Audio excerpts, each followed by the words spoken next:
Next जो topic है बेटा हमारा वो है फिजिकल इक्विलिब्रियम। तो लास्ट क्लास में हमने क्या पढ़ा था? सबसे पहले तो हमने इक्विलिब्रियम के बारे में पढ़ा था सर। इक्विलिब्रियम हमने कवर कर लिया था कि दो कंडीशंस होनी चाहिए, one is rate and the another one is concentration. जब दोनों कंडीशन सेटिस्फाई होंगी then we say that the state is equilibrium. Second जो थिंग हमने पढ़ी थी बेटा वो हमने पढ़ा था रेट ऑफ रिएक्शन के बारे में कि सर ये रेट आखिरकार होता क्या है जो आपकी पहली कंडीशन में आ रहा है बार बार। इस रेट के बारे में हम कवर कर चुके हैं। फिर हमने टाइप्स ऑफ इक्विलिब्रियम पढ़ा था, तो दो टाइप के मेन इक्विलिब्रियम थे, one is chemical and the another one is physical. लेकिन इनके अलावा सॉरी आयनिक इक्विलिब्रियम। एंड इसके अलावा हमारे पास एक और इक्विलिब्रियम आता है that is known as physical equilibrium. तो फिजिकल इक्विलिब्रियम क्या होता है? It is achieved in all physical processes. इसको हम अचीव कर सकते हैं बेटा सभी की सभी फिजिकल प्रोसेसेस में। फिजिकल प्रोसेसेस का मतलब क्या होता है? जब आपके पास फिजिकली किसी भी कंपाउंड या किसी भी इनिशियल कंपाउंड की स्टेट चेंज हो रही हो। State we can say that solid is converting into liquid. Solid किस में कन्वर्ट हो रहा है? लिक्विड में कन्वर्ट हो रहा है। लिक्विड किस में कन्वर्ट हो रहा है? गैस में। गैस वैसे किस में कन्वर्ट हो रहा है? लिक्विड में। और लिक्विड किस में कन्वर्ट हो रहा है? सॉलिड में। तो स्टेट चेंज हो रही हो। व्हेन ऑल स्टेट वेरिएबल्स, जब सारे के सारे स्टेट वेरिएबल्स, वेरिएबल्स का मतलब क्या होता है? जो क्या होते हैं? चेंज होते हैं। जैसे कि आपका प्रेशर हो गया, टेम्परेचर हो गया, एक्सेट्रा बिकम्स कांस्टेंट। ये सारे क्या हो जाएं? कांस्टेंट हो जाएं। These are basically of three types. तीन टाइप्स के होते हैं। तो ये मैंने आपको करा दिया तीन टाइप्स के कौन कौन से होते हैं। अगर आप इसको ऐसे समझोगे तो काफी ज्यादा इजी रहेगा। सॉलिड, ये आपने 9th क्लास में किया हुआ है। Solid, liquid and gas. तो देखा जाए तो solid is converting into gas and gas is converting into solid. Solid is converting into liquid and liquid is further converting into solid. Gas is converting into liquid and liquid is further converted into gas. So that are the three physical processes. तीन type के होते हैं आपके पास कौन से? Physical equilibrium.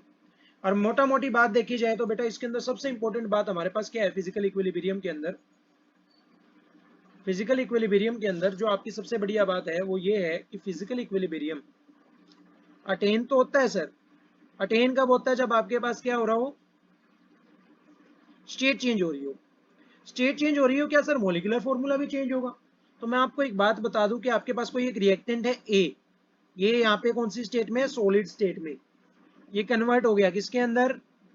ए के अंदर ही, जिसकी स्टेट चेंज हुई है। स्टेट कौन सी हो गई? गैस। लेकिन मॉलिक्यूलर फॉर्मूला क्या है आपका? सेम है। मॉलिक्यूलर फॉर्मूला कैसा है?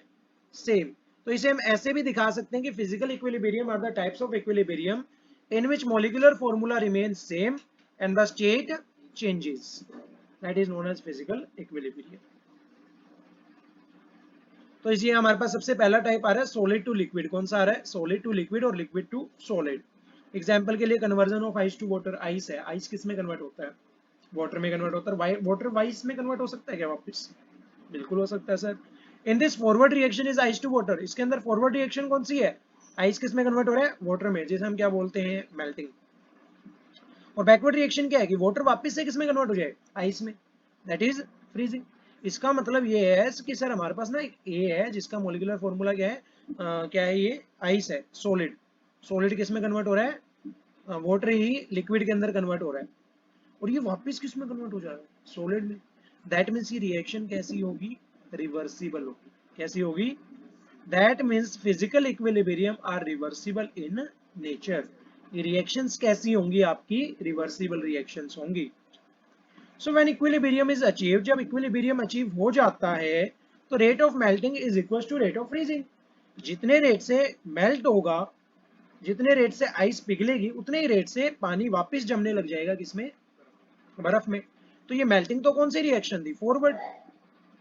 और फ्रीजिंग कौन सी रिएक्शन है? बैकवर्ड। ये क्या है? Rate of backward reaction. ये क्या है? Rate of forward reaction.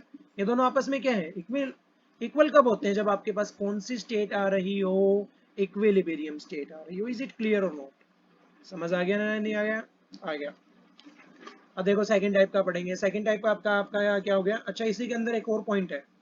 वो टेम्परेचर जिसके ऊपर सॉलिड लिक्विड में कन्वर्ट हो रहा है और लिक्विड वापस से किसमें? सॉलिड में कन्वर्ट हो रहा है, उस टेम्परेचर को हम क्या बोलते हैं? मेल्टिंग पॉइंट बोलते हैं। क्लियर है? टू अटेन मेल्टिंग पॉइंट को अटेन करने के लिए we need to have certain state variable.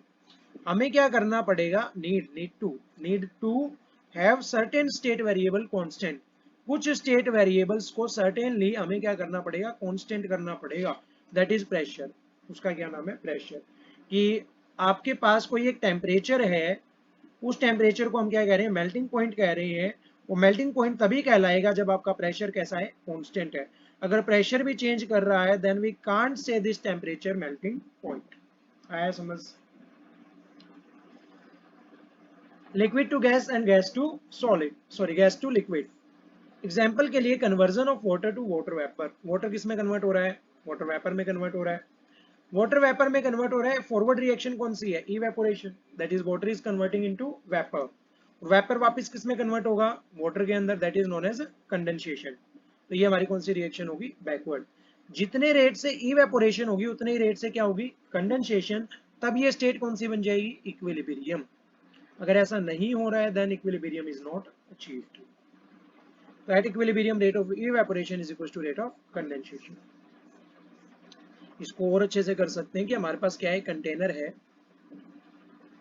Container के अंदर क्या भर रखा है हमने, लिक्विड भर रखा है। अच्छा ये जो हमने प्रोसेस पढ़ी अभी अभी, liquid is converting into gas, gas is converting into liquid, ये ओपन वेसल में हो सकती है क्या,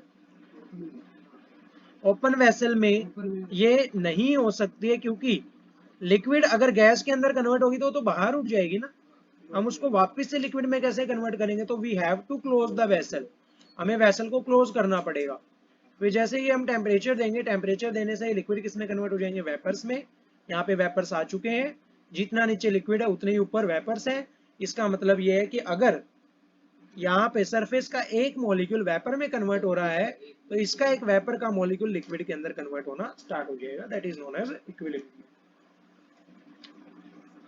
बॉइलिंग पॉइंट की बात करें तो बॉइलिंग पॉइंट क्या हो जाएगा, अगर आपके पास सॉलिड लिक्विड में और लिक्विड सॉलिड में कन्वर्ट हो रहे हैं, को एग्जिस्ट करें, then it is said to be melting point. But यहाँ पे बॉइलिंग पॉइंट आ रहा है, तो इज दैट कांस्टेंट टेम्परेचर, क्या ये वो कांस्टेंट टेम्परेचर है जिसके ऊपर vapour pressure of liquid becomes equal to atmospheric pressure, जिसके ऊपर जो आपका वेपर प्रेशर है, वेपर जो प्रेशर लगाएगा वो किसके इक्वल हो जाएगा, एटमॉस्फेरिक प्रेशर के इक्वल हो जाएगा। या फिर हम डायरेक्टली भी कह सकते हैं कि the water is converting into gas or gas is converting into water, that is known as boiling point. State variable हमें क्या रखना पड़ेगा, कांस्टेंट। अब की बार कौन सा कांस्टेंट है, टेम्परेचर, प्रेशर क्या होगा, चेंज। क्लियर है। सॉलिड टू गैस और गैस टू सॉलिड।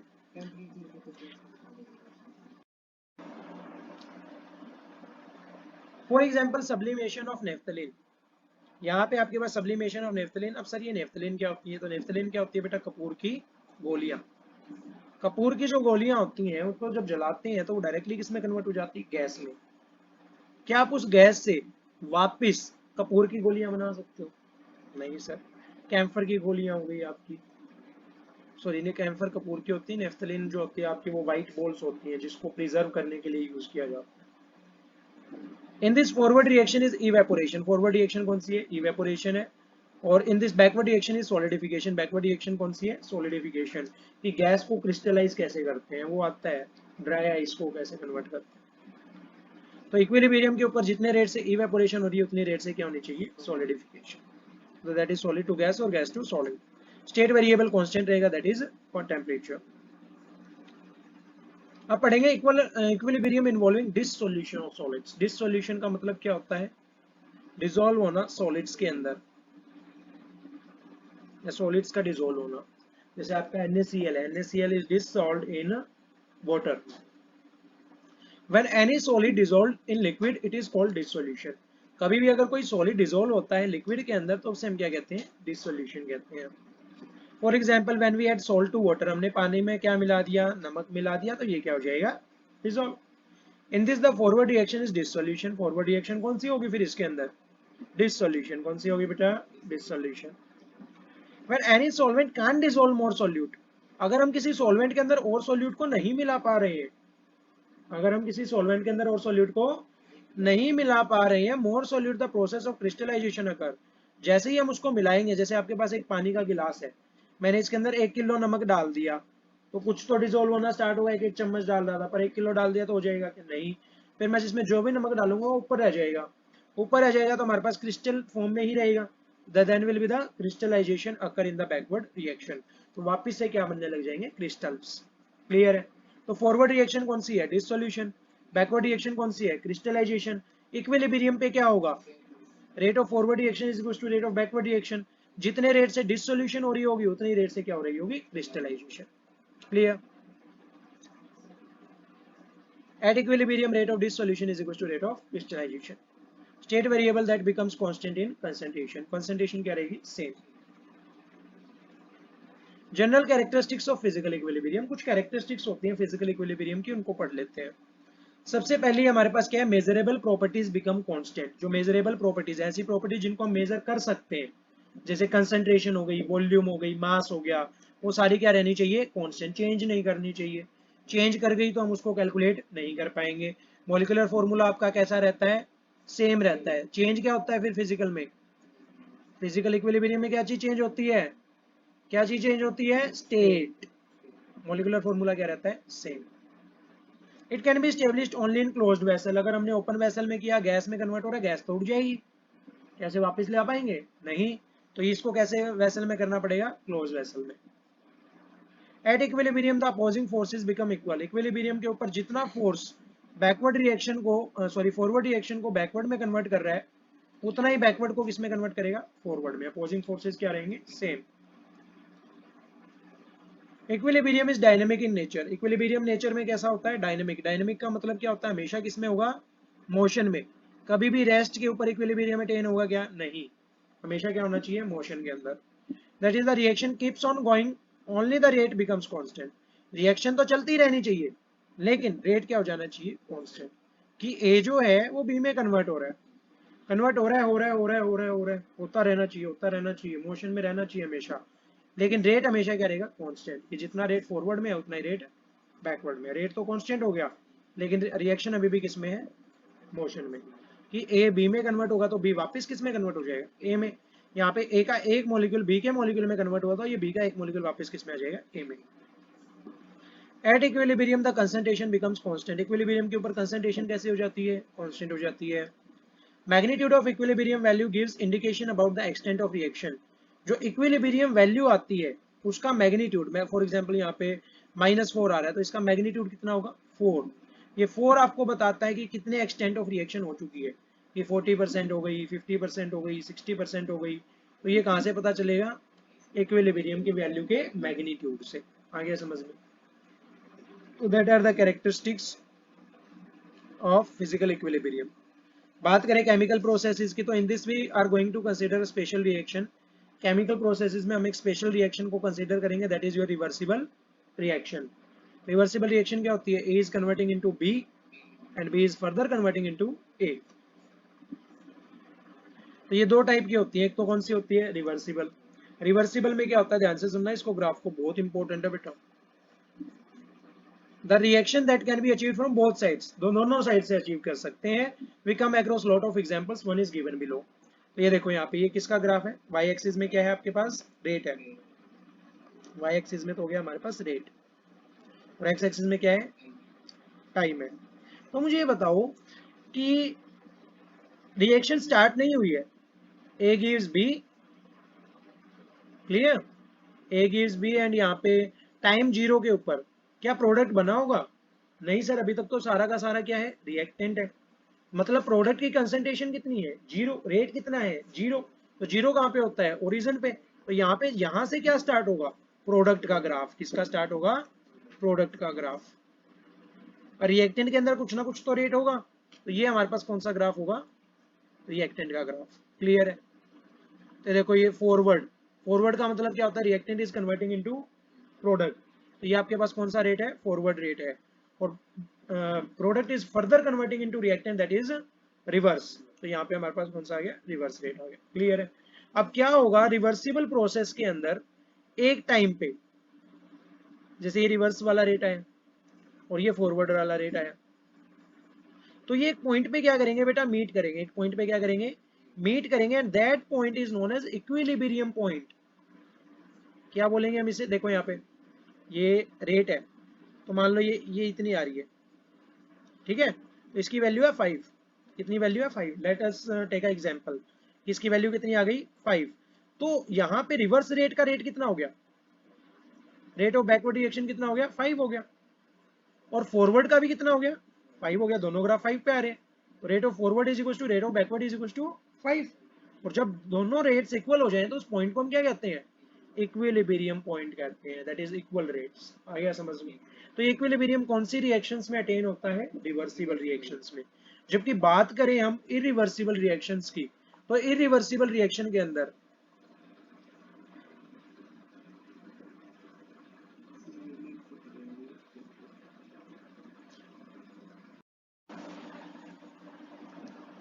ये इरिवर्सिबल आएगा, क्लियर। तो इरिवर्सिबल रिएक्शन के अंदर क्या होता है, आपके पास फॉरवर्ड रेट आया, फॉरवर्ड रेट आया, लेकिन वो मिला नहीं, वो चला गया अपने पाथ पे, ठीक है। और यहाँ पे आपकी बार कौन सा रेट आएगा, बैकवर्ड रेट आएगा। तो ये आपके पास बैकवर्ड रेट आ रहा है, क्लियर है। बैकवर्ड रेट भी चला गया यहाँ से, ये दोनों एक पॉइंट पे मिल गए, that point have equal rate. लेकिन वो क्या है, सिर्फ एक शॉर्ट ड्यूरेशन के लिए। एक शॉर्ट ड्यूरेशन के लिए अगर इक्विलिब्रियम पॉइंट आ रहा है और उसके बाद ये अपने रास्ते और ये अपने रास्ते, equilibrium no change in amounts, equilibrium आ तो रहा है लेकिन अमाउंट्स में कोई भी चेंज नहीं हो रहा है, सॉरी, इक्विलिब्रियम कब आएगा, जब आपके पास अमाउंट्स में क्या है, कोई भी चेंज ना आए। जितनी कंसंट्रेशन ऑफ रिएक्टेंट हो उतनी किसकी हो, प्रोडक्ट की। लेकिन यहाँ पे रिएक्टेंट की क्या हो गई, चेंज, प्रोडक्ट की भी क्या हो गई, चेंज। एक पॉइंट पे इक्विलिब्रियम आ तो रहा है लेकिन वो रुक नहीं रहा है, वो क्या हो जा रहा है, चेंज हो जा रहा है। तो इरिवर्सिबल रिएक्शन जो होती हैं वो कॉन्स्टेंटली इक्विलिब्रियम अटेन नहीं कर पाती हैं, करती कौन है फिर, रिवर्सिबल रिएक्शंस। समझ आया। तो ये था हमारी कहानी बेटा। आज जो है हमने कौन कौन से टॉपिक्स कवर किए हैं, आज हमने टॉपिक्स कवर किए हैं, topic number 1 has to be cleared is physical equilibrium. Second जो थिंग हमने पढ़ी वो पढ़ी हमने characteristics of physical equilibrium. Third जो थिंग हमने पढ़ी वो कौन क्या पढ़ी, केमिकल प्रोसेसेस। केमिकल प्रोसेसेस में भी कितने टाइप की प्रोसेस आई हमारे पास, दो टाइप की। एक तो आई आपके पास रिवर्सिबल और एक आई हमारे पास बेटा irreversible. So that is your second lecture of chapter 7 equilibrium. तो इसके मैं आपको कुछ होमवर्क दे देता हूँ जो कि एनसीईआरटी में से होंगे। तो आपको जो है बेटा इसमें एक्सरसाइज का